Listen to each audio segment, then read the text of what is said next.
You can enjoy the free music. You can walk around. Mr. and Mrs. Claus, the royal couple, will be here full 2 days. They love to have pictures taken with them. We have a family fun zone. This will be year 2. I've always wanted it. You just have to have people that say, I'm going to step up and take that area over, because I just can't. You can't do everything. So we have a family fun zone, which will have crafts and prizes, and they have a big snow globe you can get in and have your picture taken with your kids. It's really was such a great addition to the market last year. And it's just fun. I find it that my reward is when I walk around and I see everybody smiling. And the holidays seem to be that one time when this community comes together in unity. And I love that about the event. Welcome to In Brown County, your front porch to the people, places, and stories that make Brown County, Indiana, one of a kind. I'm your host, Chris Schneider, and every week, we bring you conversations with local voices, behind-the-scenes looks at events, and the best of small-town life. Whether you're a longtime local or a weekend wanderer, there's something here for you. Let's get into it. Today on In Brown County, we are joined by Lisa Hall, who is the founder of the Brown County Christkindlmarkt. And we're going to talk all about what's coming up for the market this year, a little bit in the history of the market, how this all came to be, and really set the stage for anyone that's looking to get your Christmas shopping done in the next couple of weeks. So Lisa, thank you so much for being here. Thank you for having me, Chris. So when we think of the Christkindlmarkt, I know it's been around a little bit now. I think you're in your 5th year. 5th year. But it's still relatively new in terms of Brown County, right? Because I feel like a lot of things here are 20, 30, 40 years. So where did this idea kind of come from? Because I got the impression that it was kind of a reaction to COVID initially. Well, COVID was part of it. COVID prevented the start to the first one. So we were meeting to launch this market in 2020, and then, as we know, what happened in that year, it did not get launched until December of 21. But the idea came when my husband and I moved down here. I was in a master's program, and I did year 2 in 2018 when I finished that master's. After I got through reading, writing, researching, I would go and turn on the Hallmark channel.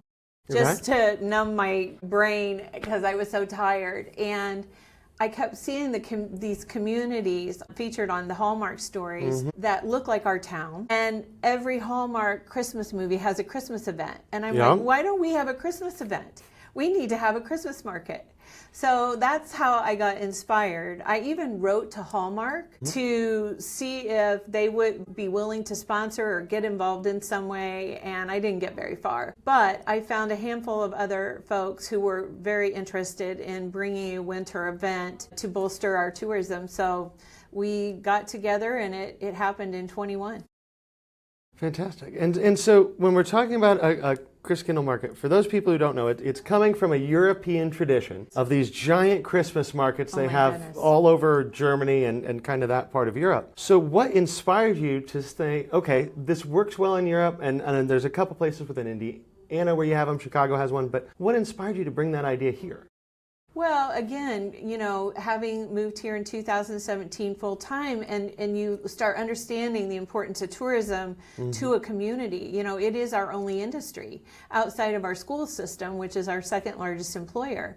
But when you are tourism dependent, you have to continue to create reasons for people to want to come back. And I know that when our folks finish with the month of October, they're exhausted, but if it has been slow through the spring and summer, there's still room to make up for lost foot traffic. And I think that's where we sit a little bit this year. And so, it's so beautiful. This little community is so beautiful and has so many interesting offerings. So I thought it was the perfect stage for a Christmas market event with all the artisan folks here and just being an arts culture community. It's just lended itself well to this kind of an event. So for people, because I kind of want to get into the tradition of this and how it came about a bit, and for people who have never been to a Christmas market, right, anywhere in the world, let's say, how would you kind of describe the whole category broadly?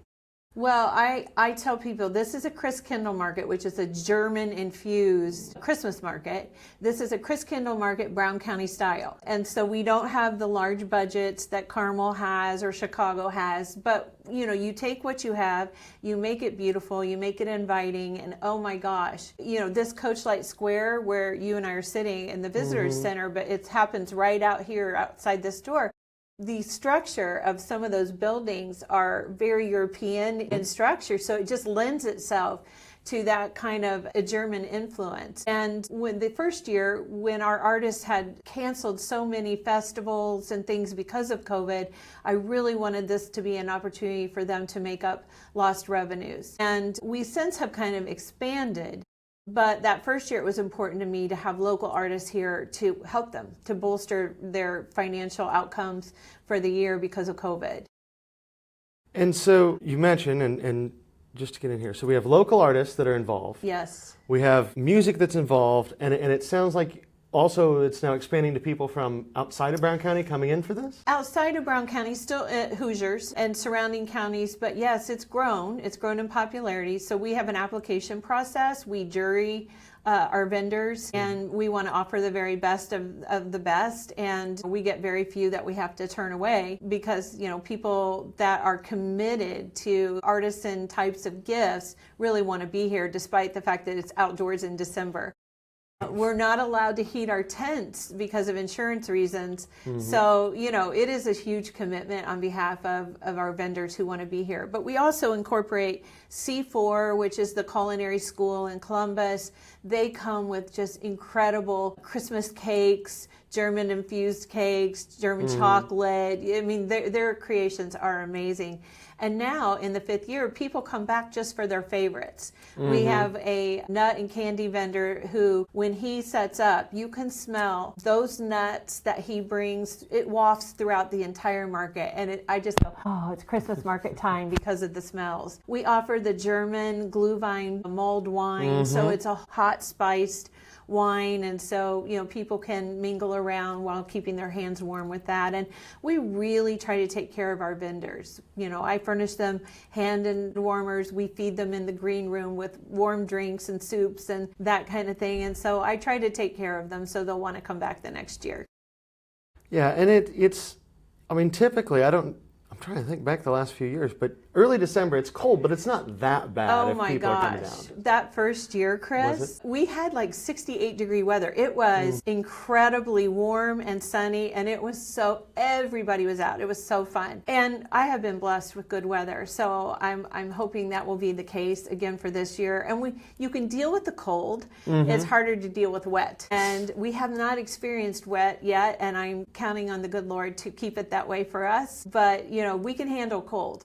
And it actually lends to the festive environment and ambiance of the market.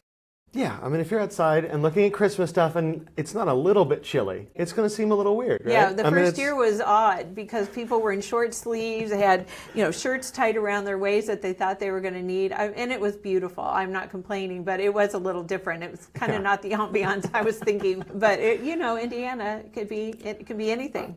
Yeah, especially early December, right? it could be 20, it could be 60. Yeah, and anything in between, everything in between. So, kind of walk us through what is the experience like? So, I'm a visitor. I come in, and it's this year. It's what, December 6th and 7th? Always the first full weekend in December. Yep. So I come in. What's kind of the experience like? So it's free to you. Yeah. So unless you choose to buy food or gifts, you don't have to spend a dime, and you can come and spend a couple hours, 3 hours. I don't know how long people want to mingle around the market.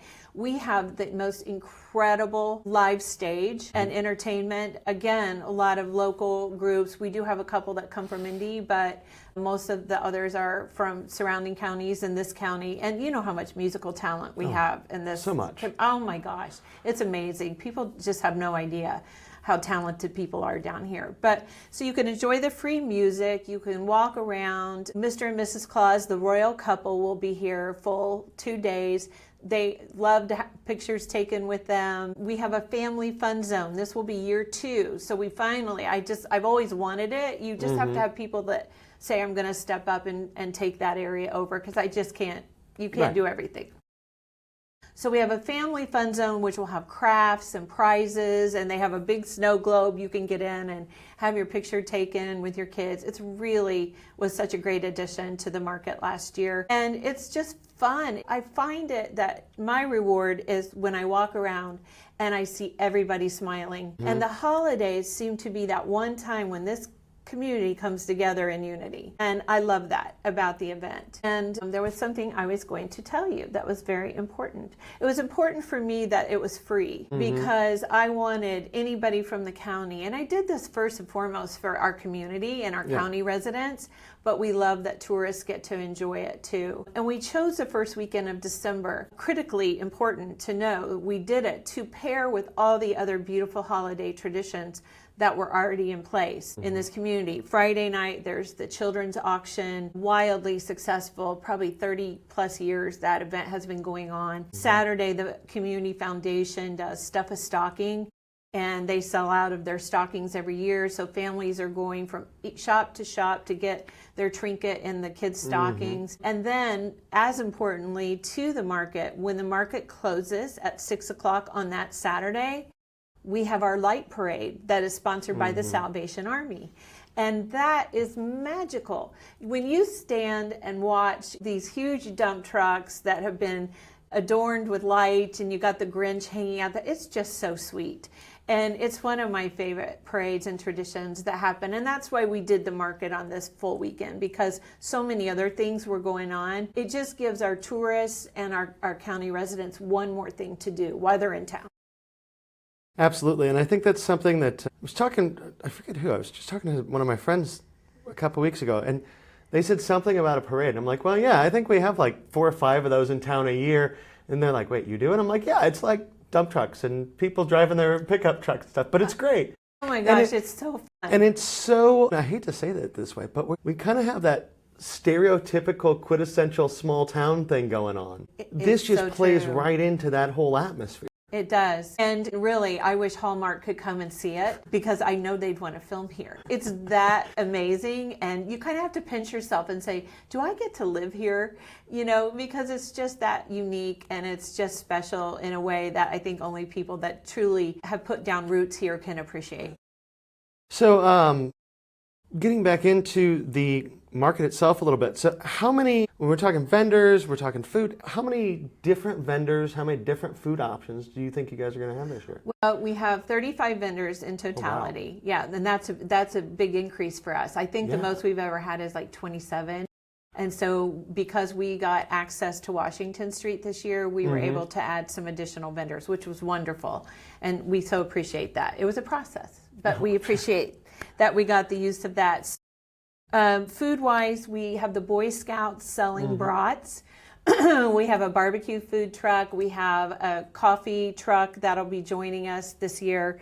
And then, as I mentioned before, C4 does pretzels and their desserts. And so we will have a variety of food options, a variety of libations, and then a complete offering of artisan specialty gifts from pottery, jewelry, woodworking, metal, sculptures, knitted wares. So, you know, people that do the weaving are here with just such beautiful products, hats, scarves, mittens, everything that you would think of, you know, someone might enjoy this time of year. And our vendors do very well that weekend. And so that's so fulfilling for me because they want to come back that they've done so well. And you had mentioned earlier that's actually a juried process. It is. So tell us a little bit about what is that process like for those vendors to get into the market? So everybody applies through our website. We have an application, you know, part of that website. It's a $40 application fee that's non-refundable, which you know, helps me in a small way offset cost of the booth. We don't ever charge enough that our booths are fully covered. You know, it does help. And then we get our whole committee together and we review applications and pictures, and we want to put our best foot forward, and that's why we jury them. And again, I think we've hardly said no to anyone. We want it to be something that someone would receive for a Christmas gift. And, you know, that's kind of the very basic qualifications, but we also are looking for quality. and affordability. Sure. So we encourage our vendors to have various price points. So if you have $10 to spend, or you can spend $150, there's things for the 10, there's 150, and many prices in between. And the one reason I love this event, Chris, is that when I first envisioned it, I really wanted it to be an all community, hands-on event. In other words, invite as many community partners as we can, not just to sponsor, but to have a part in it. I'll give you an example. This year, the Lions Club, they're going to man my warming zone. So we're going to have a little fire pit with chairs that people can sit around if it's extremely cold. And they're going to man that for me. They're going to make sure the wood is there and the wood's burning and the fires are stoked all day long. And in return, we will offer their coupon booklet in our merch booth. And so it's that kind of thing. So they can't afford or don't want to purchase a booth. And so that's how I collaborate with people in the community. And it's so fun. We have so many people involved, from stores to our visitors commission.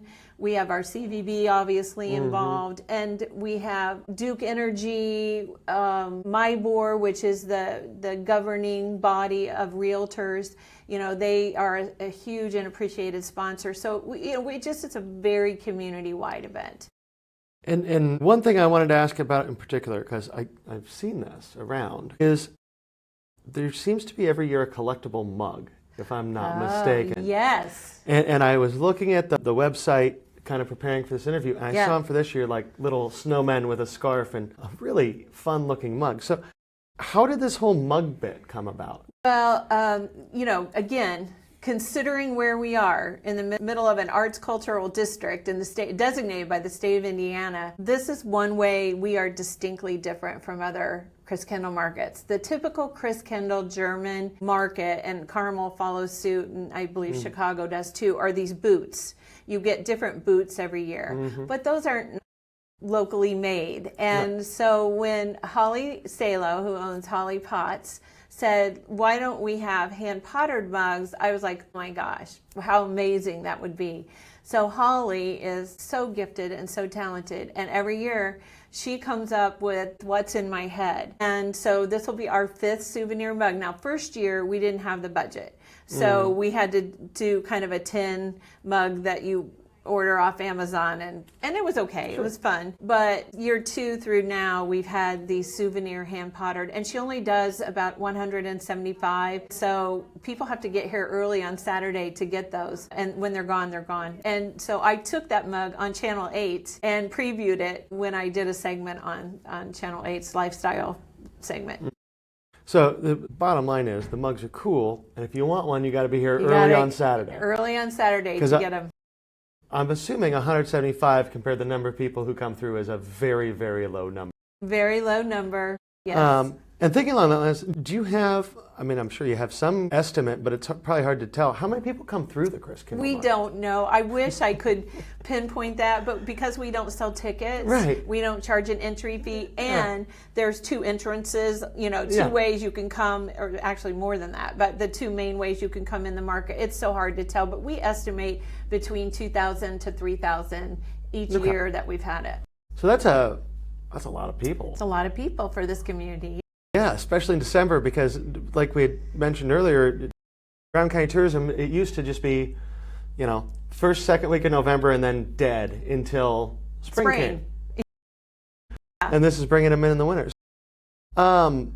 With that, I want to talk a little bit about kind of behind the scenes on all of this. Yes. Because this is a really large production at the end of the day. And so, does this kind of go on for you year-round? Yes. We will take a breather after the market closes on the 7th. We have to immediately get some decor back to storage because they come and pick up the tents on Monday the 8th. So we have to get everything down that Sunday. The market closes, bag up that greenery and those lights best we can, haul it back to our storage unit, but we'll gather at some point in January and we'll kind of do a debrief, and then we kick off the next one. So we start meeting in January. And this year we haven't had to meet as much, and that has been such a gift to me. And I'll tell you why. Because I have such capable team members now, and they all have taken a part of this, and I don't want to micromanage them because they're all extraordinary, capable people. And so we will have 3 to 4 meetings where I try to get the whole team there. But other than that, yeah, we start in January. I watch for after Christmas sales, for decor. I try to steward our budget as best as I can because it's not a huge budget for this kind of a large event. So you better believe I'm out there scouring 80% off items that are necessary, or if we have to replace something, I will watch the sales between December and February to prepare for the next year. And then we start meeting and planning and talk about what we learned. Each year brings something new. So I feel like we're beginning to become a well-oiled machine, but just when you say that, the year you learn something new, and I'm just wondering what that will be this year. Well, what will we learn? But never fails. Yeah, and you mentioned, as you were talking about that you have a team around you. Yes. So just to give everybody a kind of an idea who's listening and watching, how big is that team? There are probably 5 or 6 key team members that take on different aspects, volunteers, all the infrastructure. My co-guy, Greg Fox, he does our Homeland Security certificates. He does our insurance. He's my infrastructure guy. I have somebody that handles the family zone. I have somebody who handles volunteers. I have another person, what are the other areas? Oh, decor and setup, So we kind of divide the market up in sections. But, we always need volunteers. And people are always saying, why don't you offer this more days? 2 days is about all the volunteers that I have. So I run out of volunteers by the end of Sunday. And so it's about all we can do in a small community. Absolutely. But plenty of places, Chris, don't misunderstand what I'm saying, for people to get involved. And we always need help. So if someone is interested in becoming a part of that core team, we'd love to have you. Well, I'm sure outside the core team, it takes even more volunteers to handle all the little stuff, because it's, even just with an event with 2,000 people in it, outdoor for 2 days, things like taking trash bags become a big thing, right? My husband's the trash guy. Is he? But you're so right. And we love to involve our students. So we have the Brown County Honor Society. They come over and they've helped. This year I have 7 exchange students coming to get their service hours in, and they love it, and it's so fun to have them. Again, that's embracing all aspects of our community coming together to really pull it off. Yeah, they're all needed. So we're getting a little bit towards the end of our time, Okay. But I want to make sure that we go through all of the information people need to know if they want to come. Yeah. So it's December 6th or 7th. Saturday and Sunday. I shouldn't say or. And what are the exact hours on those days? Saturday, we run from 10 a.m. to 6 p.m. Shut down, parade starts at 6:30. Sunday, we'll start again at 10 a.m., but we do close early at 4 p.m., and that's because of what I have to do to the booths while we have daylight. Need a little time to clean everything up before the sun goes down. Yep. And you had mentioned it's rain or shine, snow, whatever. It's going on one way or the other. We all will be here, and folks, how to prepare for the weather. So dress accordingly and bring your umbrellas if it's wet, and we know it'll stop at some point, hopefully. But yes, rain or shine, it's on. So I was going to say, do you have any tips for people that are coming? But that's the big tip, right? Prepare for the weather. Is to prepare for the weather, prepare to be outside. Any other tips they should know? You can go on our Facebook page, because we're featuring some of our musical acts and some of our vendors. We're giving them all a little time on our Facebook page. So if you want to get a feel for who's going to be here from a vendor standpoint and a musical standpoint, that's a great place to do it. And then, I know it's not their event, but can people bring their dog? We prefer no dogs. 1, because our space is tight. Yeah. And 2, I'm not sure dogs are covered in our insurance. There will be a handful that will. Yeah. But when you get dogs in a closed-in area and you have a lot of people, sometimes that can end badly. So we don't promote that. That's something we want to have happen because of our insurance and because of the tight space. Yeah. No, and I think that's a great question. Nobody's ever asked me that, and I appreciate your asking. Well, and so leave the dogs at home, or bring them. They can hang out in the car for a second, check out the market, and then use the Salt Creek Trail, take the dogs for a walk, have a great time in town. There you go. And so At the end of every episode, I normally ask people 3 quick fire questions, but I'm going to ask your questions a little bit differently because I want to focus on the market and kind of things that are going on there. Okay. So what is one word that describes the Christkindlmarkt to you? Joyful. Oh, I like that. Perfect word for Christmas season. Besides the market, what is your favorite holiday tradition in Brown County? Wow. Gosh, I have to think about that, Chris. I know, I put a hard We one in have there. that spring parade. We have fireworks in July. I'm trying to think of what other events that I love them all because they're all so unique and different. But I don't know. The only thing I think about all year is this Christkindlmarkt. So I don't know. You stumped me. Well, bottom line is they're all great, right? The chocolate walk is a fabulous event. And we will be there passing out Christkindlmarkt cards. Okay. So I love the chocolate walk. It's brilliant. The Humane Society, they're the best fundraising operation in the community. They are. They're amazing at what they do. But I do love that chocolate walk. That is a fantastic one every year. Yeah. And this may even be harder than the last question. Oh gosh. If you could pick one food item from the market that you think everybody should try, what would you tell them to try? Go to C4 and try their Christmas cakes. Wasn't even that hard, was it? And there's so many good things, and I'm sure the brats will be fabulous. But these kids that are trying to become chefs, they're there. They started baking cakes, I think, in August for the market, and they freeze them. But they are so yummy. And I'm not even a huge sweet eater, but those cakes are unbelievably good. And so you can buy them by the slice, or you can buy a whole cake. I always take a cake home to serve for Christmas, and they're amazing.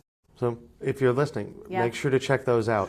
In our bakery in town, it will be a vendor, and her baked goods are amazing. It's Sarah Monet, and she has Offbeat Bakery. Anything you get from Sarah is unbelievable too. They're all good. Yeah, they're all good. But definitely check out the cakes. And it's okay to cheat on a diet during Christmas, right? That's the yes. bottom line here. This is why I'm eating well right now. So Preparing I'm yourself preparing for December. So just to wrap us up, people, you mentioned that you have a website, you have Facebook. Is that the best way for people to stay updated on what's going on? Yes, Facebook is probably the best way to stay updated, and people are always welcome to email me with questions. I don't want any nasty comments, but I won't respond, just so you know. And if you really want to know what goes on at the Christkindlmarkt, become involved. That's how you know. If you want to be in the know, that's how you know. You get involved, you help serve, even if it's for 2 hours on a Saturday or Sunday. We need people here to make this happen. And so if you're listening, if you're watching, scroll down in the show notes. We'll have the link to the website, link to Facebook, the email for the Christkindlmarkt, all that will be there. So there are plenty of ways to get in touch if you just want to learn more information, if you want to volunteer, if you're interested maybe in seeing if you could be a vendor next year. All of that information will be below for you to go to. With that, Lisa, thank you so much for being here. This has been a great conversation. I'm really looking forward to the market this year. Thank you for doing this for our community, first of all. You know, you're showcasing lots of different businesses and stories and people, and it's really a cool thing. So I feel honored to have been asked to be on, and thank you for the work you're doing. Merry Christmas. Thanks for joining us on In Brown County. If you like today's episode, be sure to follow, leave a review, and share with someone who loves Brown County as much as you do. We'll see you next week, right here on the front porch.